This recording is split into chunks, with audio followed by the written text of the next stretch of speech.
और आज जब इस मीटिंग के लिए मैं आ रहा था, आज नहीं कुछ दिन पहले की यह बात है कि आज की इस मीटिंग में मुझे कौन सा वचन देना यह परमेश्वर ने कहा।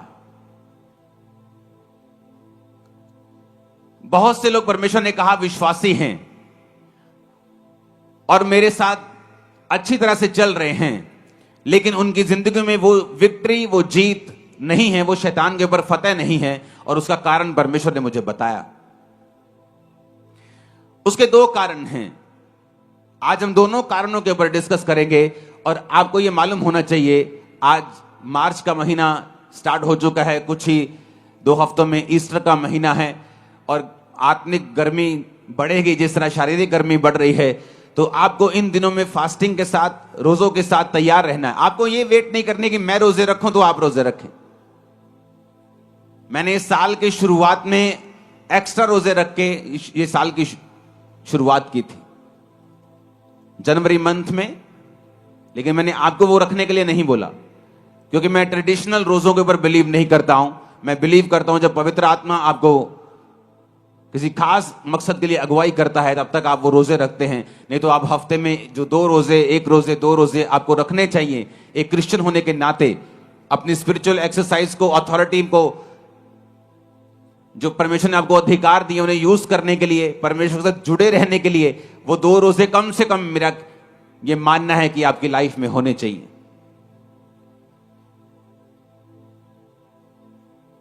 पहला शमूएल 17 उसकी 1 से 11 आयत को मैं पढ़ूंगा और उसके बाद मैं वो वचन डिस्कस करूंगा जो परमेश्वर ने मुझे आपको बताने के लिए आज बोला है, खास आप लोगों को। अब पलिश्तियों ने युद्ध के लिए अपनी सेनाओं को इकट्ठा किया और यहूदा देश के सोको में एक साथ होकर सोको और अजेका के बीच अपेस दमीम में डेरे डाले। और शाऊल और इजरायली पुरुषों ने भी इकट्ठे होकर एला नामक तराई में डेरे डाले और युद्ध के लिए पलिश्तियों के विरुद्ध पांति बांधी, यानी लाइन लगाई। पलिश्ती तो एक और पहाड़ पर और इजरायली दूसरी ओर पहाड़ पर खड़े रहे और दोनों के बीच एक तराई थी। तब पलिश्तियों की छावनी में से गोलियत नामक एक वीर निकला जो गत नगर का था। उसकी लंबाई 6 हाथ 1 बित्ता थी। 6 हाथ का मतलब होता है 10 फीट के करीब। अगर आज आप बड़े बड़े जो शूरवीर आप देखते हैं आज के जमाने के, वो खली हो, वो कोई भी हो, 7 फुट 1 इंच किसी की हाइट है, 7 फुट 2 इंच किसी की हाइट है। लेकिन आप इमेजिन कर सकते हो, ये बंदा 10 फीट का था और उसके सिर पर पीतल का टोप था। एक पत्थर का झिलम वो पहने हुए था जिसका तौल 5000 शकेल पीतल का था। उसकी टांगों पर पीतल के कवच थे, उसके कंधों के बीच बर्शी थी। भाले की छड़ उसकी जुलाहे के डोंगे के समान थी। उसका फल 600 शकेल लोहे का था, यानी कम से कम जो उसके हाथ में भाले का जो हिस्सा था वो 57 किलो का था। आज अगर आप में से 90% लोगों को बोलो कि 57 किलो उठा के सिर्फ एक बार ऐसे कर दो तो नहीं कर पाएंगे। लेकिन उसने कहा कि वो उसके साथ वो लड़ता था और एक ढाल लिए हुए एक जन उसके आगे चलता था। वह खड़ा होकर इजरायली पांतियों को ललकार के बोला, तुमने यहां आकर लड़ाई के लिए क्यों पांति बांधी है? क्या मैं पलिश्ती नहीं हूं और तुम शाऊल के अधीन नहीं हो? अपने में से एक पुरुष चुनो कि वे मेरे पास उतर आए। आवाज नहीं आनी चाहिए इधर से कोई भी। ओके, ये देखो आवाज है, भागो, कंस्ट्रक्शन बंद कराओ। यदि वे मुझसे लड़कर मुझे मारे तब तो हम तुम्हारे अधीन हो जाएंगे। यदि मैं उस पर प्रबल होकर मारूं तो तुम्हें हमारे अधीन होकर हमारी सेवा करनी पड़ेगी। वह पलिश्ती बोला, मैं आज के दिन इजरायली पांतियों को ललकारता हूं कि किसी पुरुष को मेरे पास भेजो कि हम एक दूसरे से लड़ें। और उस पलिश्ती को उस पलिश्ती की इन बातों को सुनकर शाऊल और उसकी समस्त इजरायलियों का मन कच्चा हो गया और वो अत्यंत डर गए। अब यहां पर 2 सीन हैं। पहला कि शाऊल डरा क्यों? कौन था शाऊल? वचन यह कहता है कि शाऊल इजरायलियों का राजा था। और किसने खड़ा किया था? क्या वो वोट्स लेकर खड़ा हुआ था? क्या लोगों की सहमति से खड़ा हुआ था? या उसे परमेश्वर ने अभिषेक किया था? आप मुझे बताइए वो किस तरह खड़ा हुआ था? परमेश्वर ने उसे क्या किया था? और किसके द्वारा किया था?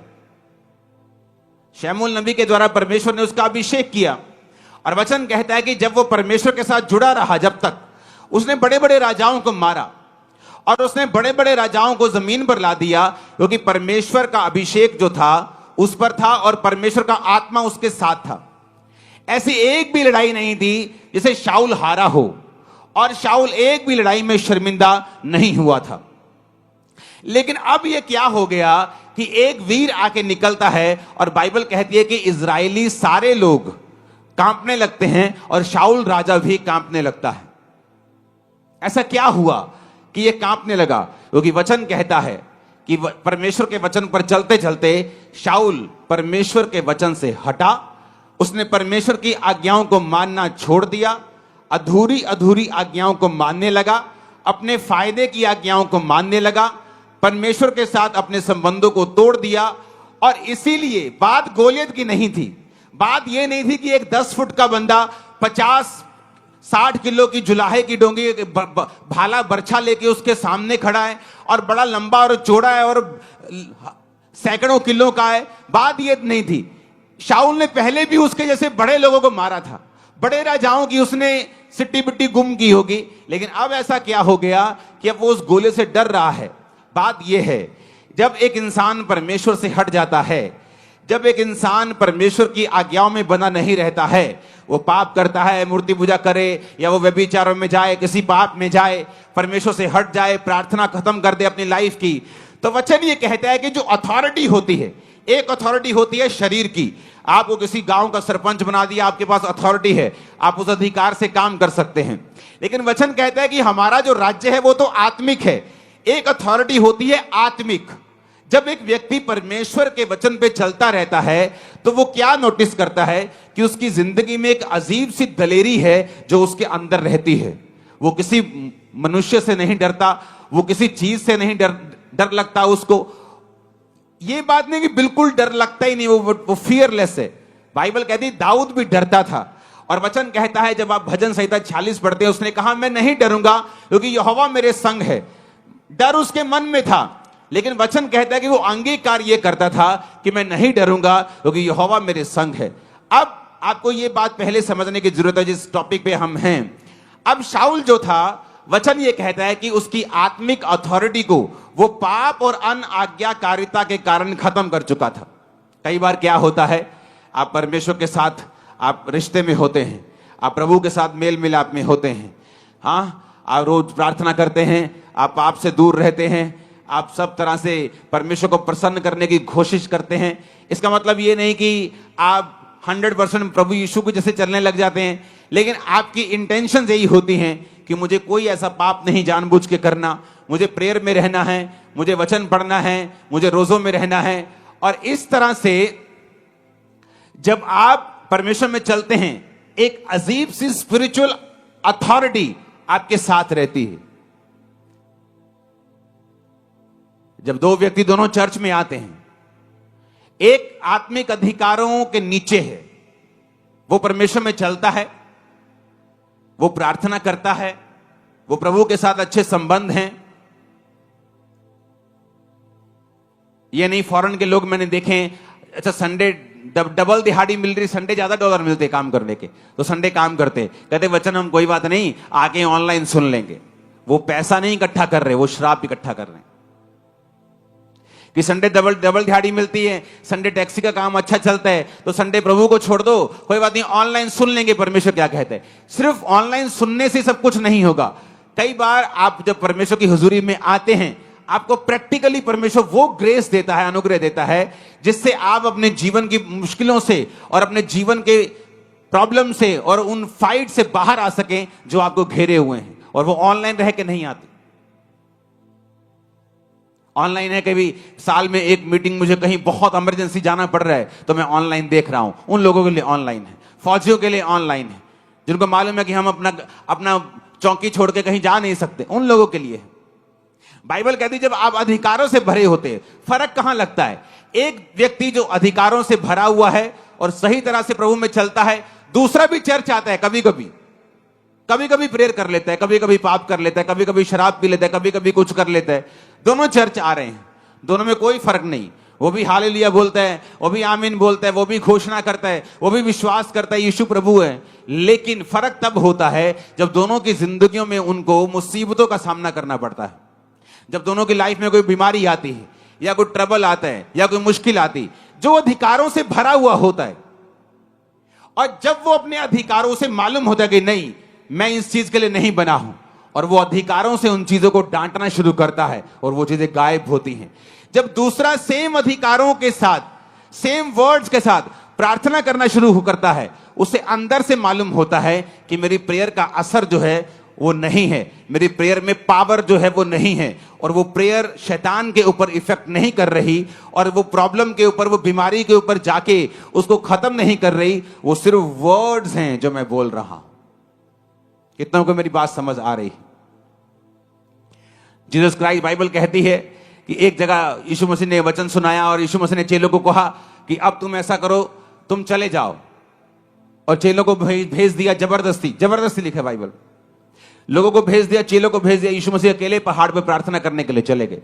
जब नीचे आए तो परमेश्वर ने क्या देखा कि परमेश्वर को नाव के उस नदी के उस पार जाना था और नाव कोई नहीं थी, और बाइबल कहती परमेश्वर पानी पे चले गए चलते हुए। ये क्या था? ये एक स्पिरिचुअल एक्सरसाइज, अथॉरिटी थी जो परमेश्वर ने उसको एक्सरसाइज किया। परमेश्वर जानते थे कोई भी चीज मुझे परमेश्वर के काम करने से रोक नहीं सकती। अगर नाव नहीं है तो मैं नाव का इंतजार नहीं करूंगा। अगर मुझे जाना है प्रीच करने के लिए तो मैं पैदल चल के जाऊंगा। ये क्या था? ये अधिकार था। कैसे आया? परमेश्वर यहोवा के साथ लगातार उसको प्रेम करके, उसके साथ चल के। ये एक दिन का जादू टोना या टोटका नहीं था कि परमेश्वर ने वचन बोले होंगे कि परमेश्वर में मैं सब कुछ कर सकता हूं और वो पानी में चलना शुरू कर दिया होगा। ऐसा नहीं है। कितने इन बातों को समझ रहे हैं? वो अधिकार कैसे आपकी लाइफ के अंदर आते हैं? वो अधिकार तब आते हैं जब आप परमेश्वर के साथ चल लेते हैं। अब मैं वही बात कर रहा हूं। जब दाऊद ने इसको देखा, पहला शमूएल 17 उसकी 22 से 27 में लिखा है कि दाऊद वहां पहुंचा।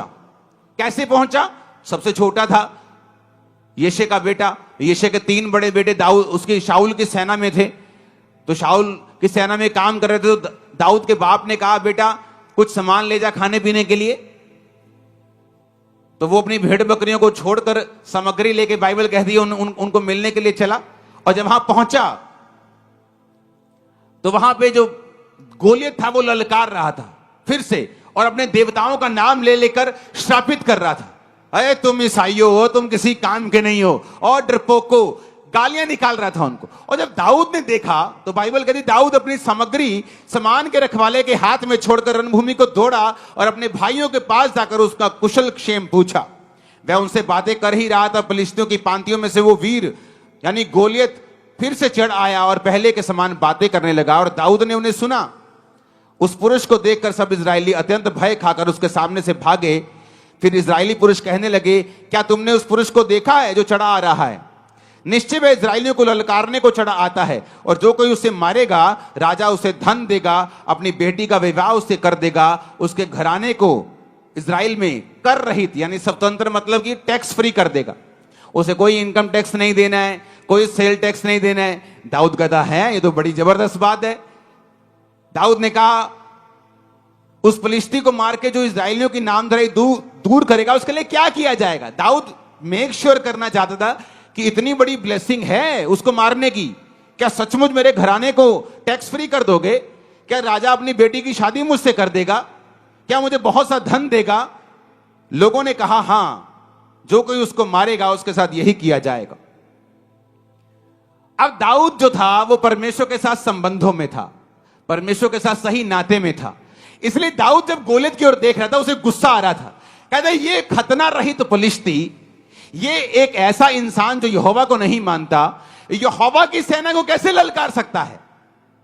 वो दाऊद की अणख कैसे जाग रही थी? क्योंकि वचन कहता है दाऊद का संबंध परमेश्वर के साथ था। इसलिए दाऊद के अंदर जो अधिकार था वो जाग रहा था और वो ललकार मार रहा था। पंजाबी के अंदर छाला मार रहा से अंदर कि ऐसा किमें हो सकता है कि ये बंदा परमेश्वर की सेना नू ललकारे और असि चुप करके बैठे रहिए। और शाऊल जो राजा था दाऊद से कहीं अधिक लंबा चौड़ा था, और वचन ये कहता है कि पूरे इज़राइल में शाऊल के कोई भी कद के जितना नहीं था। सारे उसके कंधे तक, वो भी बड़ा लंबा चौड़ा था, लेकिन अब अधिकार काम नहीं आ रहे थे। क्यों?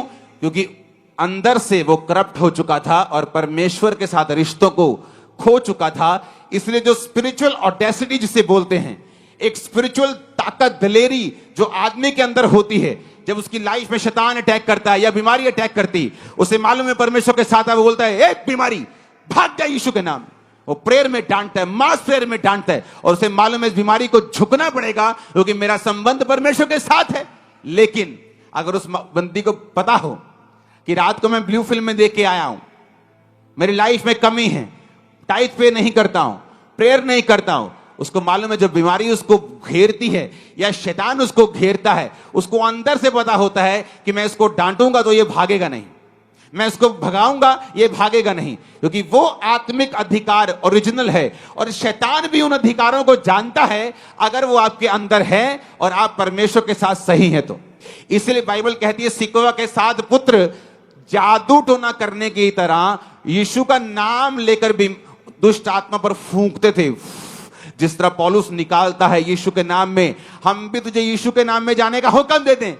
शैतान ने कहा पौलुस को मैं जानता हूं, यीशु को पहचानता हूं, तू कौन है? क्योंकि तू बिना अधिकारों के साथ मुझे डांट रहा है। लेकिन अधिकार कैसे आएंगे? अधिकार आएंगे जब हमारा रिलेशन परमेश्वर के साथ होगा। हम प्रभु के साथ रोज के तरह रोज चलेंगे।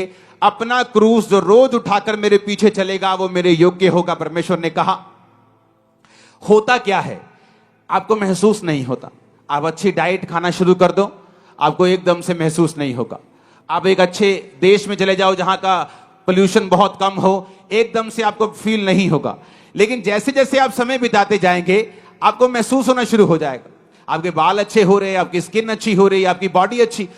आपको बाद में मालूम होगा कि ये पोल्यूशन फ्री देश है, यहां पोल्यूशन कम है और आपकी बॉडी अच्छा रिस्पॉन्स कर रही है। धीरे धीरे आपको मालूम होना शुरू होता है, एकदम से नहीं। आत्मिक अधिकार भी उसी तरह से है। जब आप प्रभु के साथ चलना शुरू करते हैं, प्रेयर शुरू करते हैं, आप संडे प्रभु के घर में हैं, कुछ भी हो जाए, कोई लालच हो दुगना पैसा दे, चुगना पैसा दे, कोई डराए, कोई धमकाए, कोई आपका रिश्तेदार शादी रख ले, लेकिन आप संडे चर्च में हैं, ये आपके अंदर अथॉरिटी को इकट्ठा करता रहता है। ग्रेस इकट्ठी होती रहती है और जब समय आता है मुश्किल का, ये काम आते हैं। कितने मेरी बात को समझ रहे हैं? हाथों को उठा के हालेलुया बोलो। कितने इन बातों को समझ रहे हैं? तो मैं यही बात पूछ रहा हूं, ऐसा क्या था दाऊद में कि वो दलेरी दिखा रहा था, और ऐसा क्या नहीं था शाऊल में कि वो दलेरी दिखा नहीं पा रहा था? बात यह थी, दाऊद परमेश्वर के साथ जुड़ा हुआ था और शाऊल परमेश्वर से हट चुका था। तो पहला स्टेप आपका क्या होना चाहिए? अगर आपको मालूम है कि आपकी लाइफ का गोलियत है, लोगों को मालूम है कि आपके फैमिली में ये ट्रबल है, आपकी फैमिली में मौत का आत्मा काम कर रहा है, कभी बाप मर रहा है, मां मर रही है, मां बीमार है, अभी चाची बीमार है, अभी ताया बीमार है, आपको मालूम है कि आपकी फैमिली में गोलियत अटैक कर रहा है, आपकी अनसर्टेन टाइम पे डेथ हो रही है, जवान लोग बीमार हो रहे हैं, जवान लोग मर रहे हैं, तो आपको ये मालूम होना चाहिए कि गोलियत आपके परिवार के सामने खड़ा है। अब होगा क्या?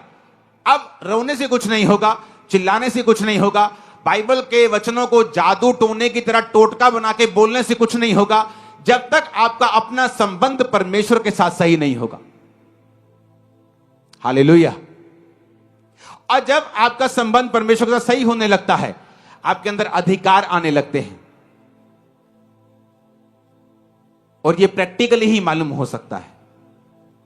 जैसे मैं आपको बोलूं कि अगर आप ये खाएंगे तो आपके अंदर ताकत आने लगेगी, तो अभी आपको ताकत महसूस ना हो, लेकिन जब ताकत आएगी, अब मैं बोलूंगा क्या ताकत दिख सकती है? तुम्हें ताकतवर महसूस हो रहा है, क्या तुम दिखा सकते हो? आप बोलोगे मैं दिखा नहीं सकता, लेकिन मैं महसूस कर रहा हूं कि मैं ताकतवर हूं। आत्मिक चीजें भी ऐसी हैं, अब मैं आपको दिखा नहीं सकता कि वो आत्मिक वो दलेरी क्या है। एक बीमारी के सामने जब आप खड़े होते हैं, वो दलेरी कैसे फील होती है, मैं आपको बता नहीं सकता, लेकिन आप अगर इन्हीं चीजों को फॉलो करेंगे, आप भी महसूस कर सकते हैं उस ताकत को, उस अथॉरिटी को, उस दलेरी को जो आत्मिक रूप से परमेश्वर आपको देता है जब आप परमेश्वर के साथ चलने लगते हैं। हालेलुया। कितने इन बातों को समझ रहे हैं? अब बाइबल कहती है दाऊद ने शाऊल से कहा, किसी मनुष्य का मन कच्चा ना हो, तेरा दास जाकर उस फिलिस्ती से लड़ेगा। शाऊल ने दाऊद से कहा, तू जाकर उस फिलिस्ती के विरुद्ध युद्ध नहीं कर सकता, क्योंकि तू लड़का है और वो लड़कपन से योद्धा है। शाऊल ने कहा, तो वो भी बच्चा है और वो अपने बचपन से युद्ध कर रहा है, तुम्हें जमीन आसमान का फर्क है। दाऊद ने शाऊल से कहा, तेरा दास अपने पिता की भेड़ बकरी जब चराता था और कोई शेर या भालू झुंड में से मेमना उठा ले जाता था, तब मैं उसका पीछा करके उसके मारता और मेमने को उसके मुंह से छुड़ा लेता, और जब वह मुझ पर हमला करता तब मैं उसके बालों को पकड़कर उसे मार डालता था। तेरे दास ने सिंह और बालू दोनों को मारा है और यह खतना रहित पलिश्ती उनके समान हो जाएगा। अब आ गया दूसरा टाइम। पहला क्या? पहला, गोलियत क्यों नहीं मरता, लाइफ की मुश्किलें क्यों नहीं जाती। मैं बड़ा हैरान था जब लोगों से मिलने का मौका मिलता है, 80% लोग आकर बोलते हैं, मुझे आत्मा में बढ़ना है, मैं आत्मा में बढ़ना चाहती हूं। प्रेयर कितनी करते हो? 10 मिनट। अब ये वो हिसाब हो गया, कोई आगे बोले, मैं जी ओलंपिक बॉडी बिल्डर बनना चाहता हूं, ओलंपिक लेवल का। एक्सरसाइज कितनी करते हो? हाँ जी 5 मिनट। अपने दिमाग हमारे सेट, हम सेंस में क्यों नहीं, हम नॉनसेंस बातें क्यों करने लगते हैं। हमें आत्मा में बढ़ना है और हमारी 2.5 घंटे प्रेयर नहीं है। आपको क्या लगता है हम आत्मा में बढ़ जाएंगे? यीशु ने कहा, दुष्ट आत्मा भी विश्वास करती है और थर थराती है कि यीशु खुदा है। तुम भी तो विश्वास करते हो और थर थराते हो, तो तुम में और दुष्ट आत्मा में फर्क क्या है? तुम में और दुष्ट आत्मा में यही फर्क है कि दुष्ट आत्मा कर्म नहीं करती, तुम भी कर्म नहीं करते। तुम आत्मा में बढ़ना चाहते हो लेकिन प्रेयर तुम्हारी 0 है, आधा घंटा है। आत्मा में बढ़ना चाहते हो, हफ्ते में कम से कम 2-3 फास्ट तुम्हारे होने चाहिए। 2004 में मैं नहीं कहता आप मेरी तरह फास्टिंग करें, क्योंकि उसका नेगेटिव असर बॉडी पे मेरा उस जमाने में हुआ था, क्योंकि एक हफ्ते में 3 दिन रात के हमारे रोजे होते थे। अगर मैंने मंगलवार, बुधवार, वीरवार 3 दिन रात के रोजे किए, जब शुक्रवार आता था तो दिन का रोजा होता था, शनिवार दिन का रोजा होता था, संडे दिन का होता था, सोमवार दिन का होता था, मंगलवार फिर दिन रात के रोजे होते थे। और 1 साल हमने कंटिन्यू ऐसा किया है, क्योंकि सारा ग्रुप करता था तो सभी करते थे। और लोगों को आज आत्मा में बढ़ना है आधा घंटा प्रेयर करके, लोगों को आज आत्मा में बढ़ना है बिना फास्टिंग के, आत्मा में बढ़ना है बिना बाइबल पढ़े, यह पॉसिबल नहीं। आपको प्राइस पे करना पड़ेगा। अब यहां पे दाऊद जो था उसने कहा कि यह खतना रहित फिलिस्ती भी उसी शेर भालू के समान होगा। ऐसी ओडेसिटी, ऐसा दिलेरी कैसे? क्योंकि दाऊद को मालूम था कि परमेश्वर मेरे संग है। जोर से हालेलुया बोलो। अब 2 तरह के लोग हैं जिनकी लाइफ से गोलियत नहीं जाएगा। पहले वो जिनका परमेश्वर के साथ कोई संबंध नहीं, जो है तो क्रिश्चियन, आते तो चर्च हैं लेकिन प्रेयर नहीं करते, पाप में है, अपनी मर्जी करते हैं। अगर घर में है तो फूट डालने का कारण है, घर में है तो मोहल्ले में है तो चुगलियों का कारण है। जिनका प्रार्थना में कोई ध्यान नहीं, जिनका यह ध्यान है कि चुगली कैसे करनी, घर तोड़ने कैसे हैं, कैसे पैसे अठियाने हैं, कैसे काम खराब करने हैं, तो बाइबल कहती वो अधिकार तुम चाहकर भी प्रयोग नहीं कर पाओगे, क्योंकि आत्मिक अधिकारों के लिए तुम्हें परमेश्वर के वचन के ऊपर चलना पड़ेगा। तो पहली तरह के वो हैं जो परमेश्वर के साथ कोई भी संबंध नहीं रखते हैं, और इसीलिए जब गोलियत उनके सामने आता है, वो शाऊल की तरह है तो क्रिश्चियन, है तो मसा किए हुए थे, कभी राजा थे, लेकिन अब टांगे कांपती हैं शैतान के सामने। क्यों? क्योंकि परमेश्वर के साथ संबंधों को तोड़ चुके हैं। और परमेश्वर ने बताया दूसरे तरह के वो लोग हैं जिनकी लाइफ से गोलियत नहीं जाता, जो दाऊद की तरह परमेश्वर के साथ संबंधों में तो हैं लेकिन कभी भी घोषणाएं अपनी जिंदगी के ऊपर, परिवार के ऊपर, बिजनेस के ऊपर, बच्चों के ऊपर नहीं करते, कभी नहीं करते। पहला वो जो शाऊल की तरह है, वचन छोड़ चुका है, संगति छोड़ चुका है, पाप में है, फोन का यूज गलत करता है, सब तरह के गलत काम करता है, प्रभु के साथ कोई समय नहीं है उसका। पहली तरह के वो हैं। जब वो अपने अधिकारों का प्रयोग करने के लिए शैतान के सामने जाएंगे तो वो शर्मिंदा होंगे, क्योंकि तुम्हारे चाहने से कुछ नहीं होता। अगर चाहने से सब ठीक हो जाए तो दुनिया में कोई मरे ना। अगर चाहने से सब दुष्ट आत्मा चले जाएं तो दुनिया में कोई भी दुष्ट आत्मा से ग्रसित ना हो, कोई गरीब ना रहे, कोई श्राप में ना रहे। चाहने से कुछ नहीं होता। लाइफ तुम्हें वो नहीं देती जो तुम डिजर्व करते हो, लाइफ तुम्हें वो देती है जिसके लिए तुम फाइट करते हो। आमीन, हालेलुया। ऊंची आवाज में हालेलुया बोलो। कई बार आप लोग देखते हैं और आप सोचते हैं कि यार ये आदमी नाटा सा है, इसकी वाइफ कितनी अच्छी है, ये इसका हस्बैंड कितना अच्छा है, क्योंकि उन्होंने उन चीजों के ऊपर अपने अधिकारों का प्रयोग किया है, कब्जा किया है, श्रापों को डांटा है, प्रेयर की है, प्रभु से इंटरवेंशन मांगी है, प्रभु से मध्यस्थता मांगी कि परमेश्वर तू दखल दे हमारे जीवनों में। इसलिए कहा जाता है कि आप वो नहीं पाते जो आप डिजर्व करते हैं। कितनी ऐसे लेडीज होंगी, बहनें होंगी जो सुंदर हैं, गुड कैरेक्टर की हैं, लेकिन मैरिड लाइफ में कभी सेटल नहीं होती। क्या वो डिजर्विंग नहीं है? उनसे कम पढ़ी लिखी, कम सुंदर, अच्छे हस्बैंड को पाके बैठी, क्योंकि लाइफ आपको वो नहीं देती जो आप डिजर्व करते हैं। लाइफ आपको वो देती है जिसके लिए आप लड़ते हैं, फाइट करते हैं। आज आपके घुटनों में ताकत आएगी लड़ने की यीशु मसीह के नाम में। मैंने कहा आपके गलों में ताकत आएगी आत्मिक यीशु के नाम में। आमीन ऊंचा चाहिए। तो पहली तरह के लोग आपको समझ आ गए, क्योंकि अगले 4 हफ्तों तक हम डिक्लेरेशन करेंगे। लेकिन उससे पहले मैं ये चाहता हूं कि हम सेटल हो जाएं आत्मा में, हम चीजों को समझ जाएं, क्योंकि अगले 4 हफ्ते जब डिक्लेरेशन के साथ प्रार्थनाएं होंगी, मैं आपको बता रहा हूं, मैंने हेवन को आपकी लाइफ के ऊपर ओपन होते हुए, शैतान के गढ़ों को टूटते हुए, गोलियत को आपके पांव पर गिरते हुए, बड़े बड़े गोलियत को गिरते हुए, आपकी लाइफ में सब रुके कामों को निकलते हुए मैंने देखा है। मैंने सब मौत की आत्माओं को आपके कदमों में झुकते हुए देखा है, एक्सीडेंट को कैंसिल होते हुए देखा है, डाइवोर्स को कैंसिल होते हुए देखा है, बीमारियों को निकलते हुए देखा है। आमीन। मेरे को खड़कने वाला चाहिए शैतान के खाना। हालेलुया।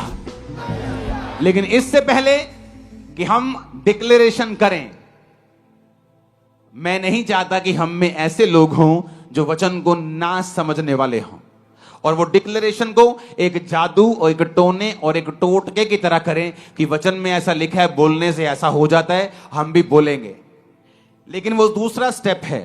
पहला स्टेप है परमेश्वर के साथ मेल मिलाप करना, तौबा करना, यानी पानी का बपतिस्मा लेना, अपने पापों और गुनाहों को छोड़ना, एक ही परमेश्वर यानी प्रभु यीशु मसीह की अधीनगी में आना, उसी को अपना उद्धार करता मानते हुए उसी को मानना, अपना सिर उसके सामने झुकाना और उसके बाद उसके वचनों को पढ़ना और उसके वचनों पर चलना। और उसके बाद फिर आता है डिक्लेरेशंस, घोषणाएं। दाऊद ने क्या किया? आपको क्या लगता है? दाऊद ने पहली घोषणा की जब वो शाऊल के सामने था।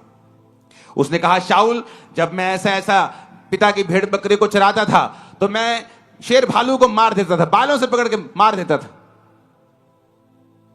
दाऊद ने कहा, वो यहोवा जिसने मुझे सिंह भालू दोनों के पंजों से बचाया है, वो फिलिस्ती के हाथ से भी बचाएगा। तो दाऊद ने पहली घोषणा की शाऊल के सामने। मैं भी ऐसी घोषणाएं मुझे याद किया करता था, कई बार लोगों के सामने, अपने परिवार के सामने, कई बार विरोधियों के सामने, कई बार अपने जो रिश्तेदार मुझे कोसते थे, त्यागते थे मुझे, वो तो धर्म में अपने वापिस आएगा, पछताएगा, उनके सामने मैं घोषणाओं को करता था। घोषणाओं में ताकत है। कई बार तुम्हारी चाचे की लड़की आके तुम्हें पूरी तरह से मिट्टी में मिला देती है। तू ईसाई, ले तेरा कख नहीं बनना, तू एक दिन वापस आना, और तुम चुप रहती हो। ये चुप रहना नहीं है, तुम श्राप ले रही हो अपने ऊपर और अपने बंधनों को खुद स्वीकार कर रही हो। कहां चुप रहना है? जब तुम्हारा मां बाप तुम्हें डांट रहा हो, तुम्हें चुप रहना है। लेकिन जब कोई और हो और तुम्हारे विश्वास को चोट पहुंचा रहा है, तुम्हारे ऊपर गलत घोषणाएं कर रहा है, नेगेटिविटी बोल रहा है, तब तुम्हें घोषणा करनी होती है। परमेश्वर ने मुझे बताया, जो पहला स्टेप मैंने बताया ना, वो तो जस्ट एक स्टार्टिंग था। आपके लिए कौन सा स्टेप है परमेश्वर ने बताया आपको मालूम? 10% लोगों के लिए है जो मैंने पहला स्टेप बताया, 90% लोगों के लिए जो अब बता रहा हूं। परमेश्वर ने कहा मेरे लोग मेरे साथ अच्छे संबंधों के बावजूद भी गोलियत के नीचे रहते हैं, क्योंकि वो घोषणाएं नहीं करते अपने लिए। यहां दाऊद की जिंदगी देखो, उसने एक घोषणा की शाऊल के सामने।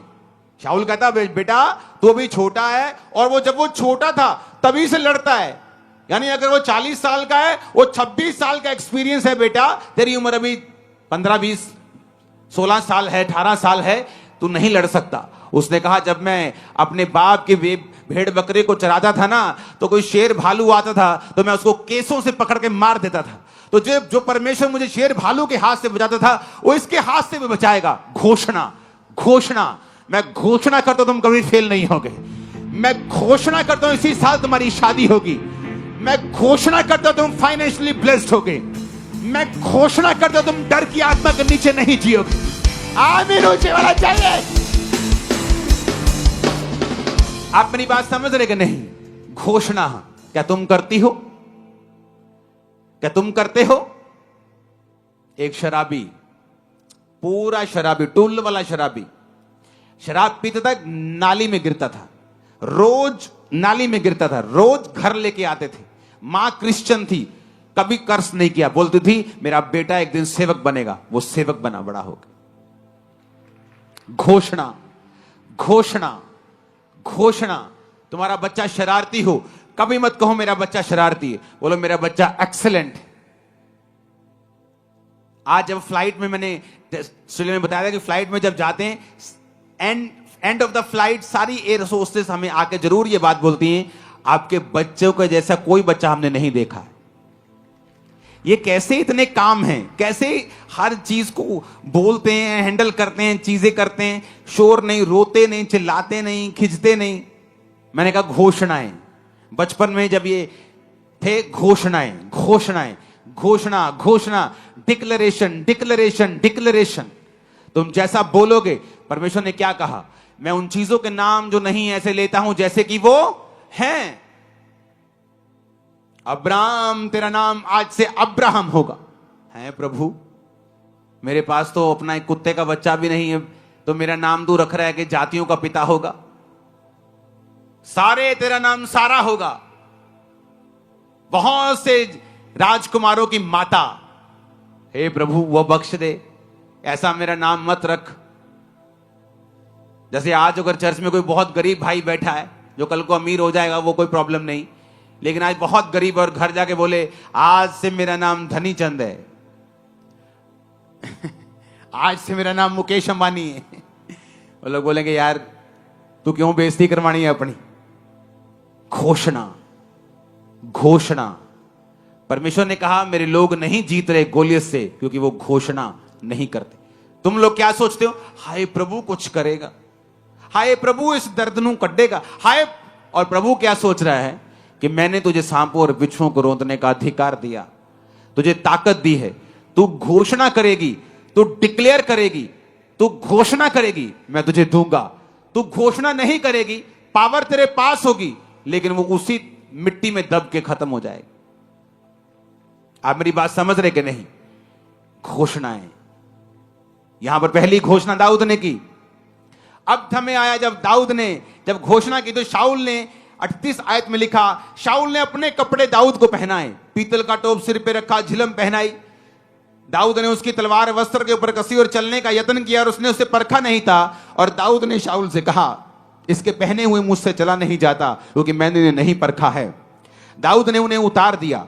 उसने अपनी लाठी ली, नाले में से 5 चिकने पत्थर छांटे, चरवाहे की थैली अपने झोले में रखे, और अपना गोफन हाथ में लेके पलिश्ती के निकट गया। पलिश्ती चलते चलते दाऊद के निकट पहुंचने लगा, और जो जन उसकी और बड़ी ढाल लिए आ रहा था वो उसके आगे आगे चला। पलिश्ती ने जब देखा दाऊद को तो तुच्छ जाना, कहा, क्योंकि वो लड़का ही था और उसके मुख पर लाली झलकती थी और वो सुंदर था। पलिश्ती ने दाऊद से कहा, क्या मैं कुत्ता हूं, तू लाठी लेकर मेरे पास आता है? पलिश्ती अपने देवताओं का नाम लेकर दाऊद को कोसने लगा। फलिश्ती ने दाऊद से कहा, मेरे पास आ, मैं तेरा मांस आकाश के पक्षियों और वन पशुओं को खिला दूंगा। शैतान ने घोषणा की।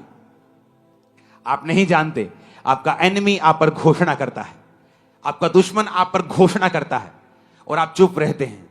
अगर आप घोषणा के बदले घोषणा नहीं करेंगे, वॉर के बदले वॉर नहीं करेंगे, वर्ड्स के बदले वर्ड्स नहीं देंगे, चुगलियों के लिए आपका मुंह खुला रहता है। गंदी बातें बोलनी हो, मुंह खुला रहता है। किसी की चुगली करनी हो, निंदा करनी हो, 2-2 घंटे हम बैठ सकते हैं। लेकिन जैसे कोई आके ये बोलता है, ले तू चर्च जानी, फर्क तो नहीं पियानी, तब हमारा मुंह बंद रहता है, क्योंकि वो घोषणा करने का समय था। शैतान करके चला गया, तुम करके नहीं गए, इसलिए तुम्हारी जीवन की परिस्थिति कभी चेंज नहीं हुई। फलिश्ती ने घोषणा की कि मैं तेरा मांस खिला दूंगा पक्षियों को। दाऊद ने फलिश्ती से कहा 45 आयत में, तू तलवार और भाला और सांग लेके मेरे पास आता है, परंतु मैं सेनाओं के यहोवा से तेरे नाम से तेरे पास आता हूं, जो इजरायली सेना का परमेश्वर है, और उसी को तूने ललकारा है। आज के दिन यहोवा तुझको मेरे हाथ में कर देगा, मैं तुझको मारूंगा, तेरा सिर तेरे धड़ से अलग कर दूंगा। मैं आज के दिन फलिश्ती सेना के शव आकाश के पक्षियों और पृथ्वी के जीव जंतुओं को दे दूंगा, तब समस्त पृथ्वी के लोग जान लेंगे कि इज़राइल में एक परमेश्वर है। जोर से हालेलुया बोलो। दाऊद ने क्या की? अब यहां दूसरी घोषणा की। पहली घोषणा उसने शाऊल के सामने की, दूसरी घोषणा उसने उस गोलियत के सामने की। उसने कहा, तू तलवार लेके मेरे संग आता है, मेरे सामने भाला लेके, ये सामान लेके मेरे सामने आता है, परंतु मैं यहोवा के नाम से तेरे सामने आता हूं। इसलिए उसने एक्सपीरियंस का यूज नहीं किया, अच्छी तलवार नहीं ली। दाऊद को जो परमेश्वर ने सिखाया था, उसने उसी पे भरोसा रखा। प्रभु ने उसे सिखाया था, जो भेड़ बकरी को वो चराता था, कि किस तरह से गोफन को चलाना है। परमेश्वर ने उसे सिखाया। कई बार आप दुखी हो जाते हैं, आप बोलते हैं, परमेश्वर मेरे बाकी कजन ब्रदर तो बड़ा ऐश करते हैं, मेरी बाकी सहेलियां तो बड़ा ऐश करती, शादियों में भी जाती हैं, घूमती फिरती, सब कुछ करती, मैं ऐसा क्यों नहीं कर सकता, मैं ऐसा क्यों नहीं कर सकती। दाऊद भी कह सकता था, जब उसके भाई तो सेना में ऐश करते थे, पक्का पाप में थे, इसलिए परमेश्वर ने उनको मसा नहीं किया। पक्का पाप में थे, दोबारा कंफर्म हो गया जब गोलियत के सामने उनके पांव कांपने लगे। एक व्यक्ति जो आत्मा में भरा होता है, शैतान के सामने उसके पांव नहीं कांपते, शैतान के कांपेंगे, और कांपते जिस तरह आज आपके सामने शैतान के कांप रहे हैं। उनके पक्का पाप उनके सामने आ रहे थे। कोई किसी के पांव नहीं कांपते जो पवित्र आत्मा से भरा हुआ होता है। डर उस पर अटैक कर सकता है, लेकिन उसका हल यह है, वो डिक्लेयर करता है। दाऊद ने घोषणाएं की हैं, अगर आप भजन संहिता में पढ़ेंगे, जब डर उस पर अटैक करता था, वो घोषणा करता था, मैं नहीं डरूंगा, यहोवा मेरे संग है, यहोवा मेरा शरण स्थान और बल है, संकट में अति सहज से मिलने वाला सहायक, इस कारण मुझे कोई भय नहीं, चाहे पृथ्वी उलट जाए। घोषणा जब तुम घोषणा करते हो, तुम्हारी स्पिरिट में कुछ जाता है जो तुम्हें दिखता नहीं। जब तुम घोषणा करते हो, विपरीत तुम्हारे अंदर जाती है, बीमारी तुम्हारे अंदर से निकल जाती है, हड्डियों का दर्द चला जाता है, बीमारी श्राप चले जाते, जब तुम घोषणाएं करते हो। लेकिन जब तुम इंतजार करते हो कि प्रभु कुछ करेगा, दाऊद वहां खड़ा होकर प्रभु की ओर नहीं देख रहा था कि प्रभु कुछ करेगा, कि गोलियत को हार्ट अटैक आ जाए, गोलियत अपने आप मर जाए, कुछ हो जाए, गोलियत का दिमाग चेंज हो जाए। हे प्रभु कुछ कर, हे प्रभु दया कर। उसने कहा, तेरा सिर तेरे धड़ से मैं अलग कर दूंगा, इन फलिश्ती सेनाओं के शव मैं आकाश के जंतुओं को दे दूंगा, क्योंकि तूने मुझे नहीं, तूने परमेश्वर को ललकारा है। जो आपके पीछे हैं, आपके पीछे नहीं है। जो इस सेवकाई के पीछे हैं, वो इस सेवकाई के पीछे नहीं, वो जीसस क्राइस्ट के मकसद के पीछे हैं, और उनका सिर धड़ से अलग कर देगा। परमेश्वर मैं आपको बता रहा हूं। आपका आमीन छोटा है। ये आमीन अपने परिवार के लिए बोलो, जीत जाओ। फाइनेंस के लिए बोलो और जीत जाओ। शरीर के लिए बोलो और चंगाई को पा जाओ। दिमाग से डिप्रेशन को हटा दो, आमीन बोल के। आमीन बोलो और रास्तों को साफ कर लो। आमीन बोलो और शैतान को हरा दो। जादू की आत्मा और शब को खत्म कर दो, आमीन बोल के। हालेलुया। दाऊद ने फिर डिक्लेरेशन की, फिर घोषणा की। 2 घोषणाएं करने के बाद वचन कहता है कि जब गोलियत उसके सामने आया, दाऊद उसकी ओर भागा, शैतान से पीछे नहीं हुआ, डर के नहीं उसको वो गोफन मारा। बाइबल कहती उसके सामने फॉरवर्ड गया, बिना डर के उस गोफन को चलाया, उस गोफन में पत्थर रखा, चलाया, उसके माथे पे जाके लगा, गिरा गोलियत। तलवार नहीं थी, गोलियत की ही तलवार पकड़ी, उसका सिर धड़ से अलग किया। जैसे फलिश्तियों ने देखा, ले भाई अपना लीडर तो गया, तो बाइबल कहती सारे भागे। जब सारे भागे तो जो आत्मा में नहीं थे वो भी दलेर हो गए, कहते इतना डी ऐसी की तैसी, वो भी पीछे भागे, सबको मार दिया। और वही वचन पूरा हुआ जो दाऊद के मुंह से निकला था कि फलिश्तियों के शव आकाश के पंछी खाएंगे, और वैसा ही हुआ। ये कमाल था डिक्लेरेशन का, ये कमाल था यहोवा के वचन के ऊपर विश्वास करने का, ये कमाल था परमेश्वर के साथ संबंधों को कायम रखने का। आमीन ऊंचे वाला चाहिए चर्च। हालेलुया। तो अगर आपके संबंध प्रभु के साथ सही नहीं, मेरा विश्वास है इस मीटिंग के खत्म होने के बाद आप लोग बपतिस्मा लेने के लिए पीछे हमें मिलेंगे, बपतिस्मा लेंगे और प्रभु के साथ अपने संबंध को कायम कर लेंगे। मैंने यहां पर लोगों को आते हुए देखा है चर्च में, और पूछा है उनसे कब लिया बपतिस्मा, कहते जिस दिन हम चर्च में पहली बार आए थे हमने बपतिस्मा ले लिया था। और जाके चेक करो उनके लोगों की गवाहियों को, चेक करो किस तरह से परमेश्वर ने उन्हें ब्लेस किया है, जब परमेश्वर के साथ उन्हें संबंध को कायम किया, टाइम वेस्ट नहीं किया। जब मुझे मालूम हुआ था बपतिस्मे का मसीह में आने के शायद 2-4 हफ्ते बाद ही, तो मैंने अपने पास्टर को बोला मुझे अभी चाहिए। तब लोग देते नहीं थे, तब 20-25 इकट्ठे होते थे तो तब मिलता था, जब 2-4 महीने में। तो मैंने मसीह में आने के 1.5-2 महीने के बाद बपतिस्मा ले लिया था। मुझे वो भी लेट लगता था, मैंने कहा लेट लिया है, मुझे और जल्दी लेना चाहिए था। पहला स्टेप है अपने संबंधों को प्रभु के साथ कायम रखना। आत्मिक जो रूल्स रेगुलेशंस हैं, वचन पढ़ना, प्रार्थना करना, संडे प्रभु के घर में आना, प्रभु के भवन में लगाए जाना, सेवा में हिस्सों को देना, सेवा करना, इवेंजलिज्म टीम का हिस्सा बनना, बोना, प्रार्थना करना, अपनी सेवकाई के लिए, अगुओं के लिए प्रार्थना करना। जब आप इन हिस्सों में शामिल हो जाते हैं, उसके बाद आपके अंदर अथॉरिटी आनी शुरू हो जाती है, आपको महसूस हो या ना हो। और जब आप फिर प्रभु के साथ संबंध कायम कर लेते हैं, उसके बाद आपको डिक्लेरेशंस करनी है। अगर आप नहीं करेंगे, गोलियत खड़ा का खड़ा रह जाएगा। और यही वचन देने के लिए प्रभु ने आज मुझे आपसे कहा है। अगर आपको जीत लेनी है तो अगले 4 हफ्ते ईस्टर समेत, गुड फ्राइडे समेत, प्रभु भोज का थर्सडे समेत, अगले 4 संडे हम घोषणाएं करेंगे। मैं वचनों को लेके आऊंगा, घोषणाओं के वचनों को हम वचन सुनेंगे, घोषणाएं करेंगे, आप घोषणाएं करेंगे। ये गर्मियां आपके लिए ब्लेस्ड और सबसे बेस्ट होंगी। और आमीन ऊंचे वाला चाहिए। मैंने कहा आमीन ऊंचे वाला चाहिए।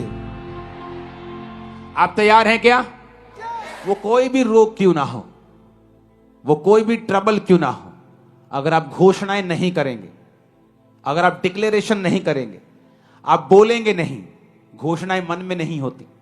दाऊद ने मन में नहीं सोचा अच्छा तेरे को मार दूंगा, मन में सोच रहे हैं, मन में नहीं सोचा, मुंह से बोला, इतनी जोर से बोला कि गोलियत के कानों में खड़कती थी आवाज, इतनी जोर से बोला कि बाकियों को भी सुनता था, इतनी जोर से बोला कि शाऊल को भी मालूम हो गया कि हां कुछ तो है इसमें, क्योंकि शाऊल भी कभी आत्मिक था। तो उसे भी जो आत्मिक होता है, एक समय वो आत्मिक नहीं रहता, पर वो आत्मिक व्यक्तियों को फिर भी पहचानता रहता है कि हाँ इसमें वो चीज है जो कभी मुझ में थी। कितने मेरी बात को समझ रहे हैं? उसे मालूम था कि गोलियत जो दाऊद गोलियत के लिए कह रहा है, इसमें कुछ है, इसमें कुछ बात है। उसकी घोषणाओं में ताकत थी। आपको मुश्किल होती है, आप रोने लगते हैं, आप प्रभु की ओर हाथ उठा लेते हैं। मूसा भी ऐसे ही करने लगा। जब मूसा ने देखा पीछे फिरौन अपनी सेना के साथ पकड़ने के लिए आ गया, आगे समुद्र था, पीछे फिरौन था, लोग बकबक करने लगे, ले मूसा साडिया कबरा हूं तू समुद्र च बनवाएगा, काश असी तेरे नाल ना आंदे, तेरी गल ना सुनते। और मूसा, बाइबल कहती, परमेश्वर की दुहाई देने लगा, जोर जोर से रोने लगा, प्रभु कुछ कर। परमेश्वर ने कहा तू मेरी दुहाई क्यों दे रहा है, क्यों दे रहा है मेरी दुहाई? तेरे पास लाठी है, लाठी को समुद्र की ओर कर, तो वो 2 भाग हो जाएगा।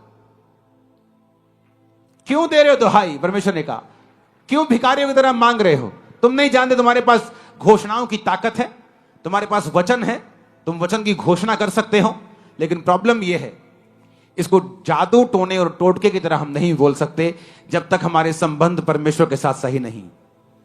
इसलिए शैतान पूरी कोशिश करता है आपके संबंध परमेश्वर के साथ पहले जैसे ना हो, किसी तरह आपको पाप में डाला जाए, किसी तरह आपको डिस्ट्रैक्ट किया जाए ताकि वो चीज आप में रहे ही ना।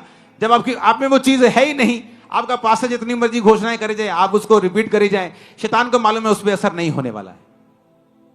इसलिए जरूरी है प्रभु के साथ संबंध कायम करना, और फिर जरूरी है